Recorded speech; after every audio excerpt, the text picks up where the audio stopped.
ஒரு முறை பிலால் அவர்கள் அதான் சொல்லிக் கொண்டிருக்கிறார்கள். அவர்களையே மௌனமாக அல்லாஹ்வுடைய ரசூல் பார்க்கிறார்கள்.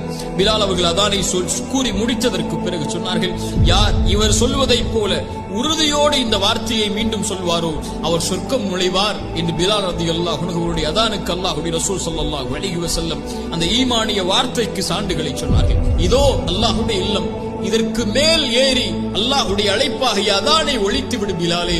சில நபித்தோழர்கள் கூட அங்கே அதற்கு தயக்கம் காட்டினார்கள். பிலாலை அல்லாஹ்வுடைய தூதர் ஏறி அதானை சொல் பிலாலே என்றார்கள். சுப்ஹானல்லாஹ். அந்த கஅபாவிலே மேல் ஏறி அந்த அல்லாஹ்வுடைய அழைப்பை அல்லாஹு அக்பர் அல்லாஹு அக்பர் என்ற அழைப்பை எந்த ஒரு மண்ணில் பிலால் அவர்கள் அஹத் அஹத் என்று சொன்ன காரணத்தால் கொடுமைப்படுத்தப்பட்டார்களோ அதே பிலாலை அல்லாஹ் பாதுகாத்து அதே மண்ணில் கஅபாவின் மேலேறி அதானை ஒழிக்கக்கூடிய பாக்கியத்தை அல்லாஹ்வுடைய ரசூல் ஸல்லல்லாஹு அலைஹி வஸல்லம் அவர்கள் பிலால் அவர்களுக்கு கொடுத்தார்.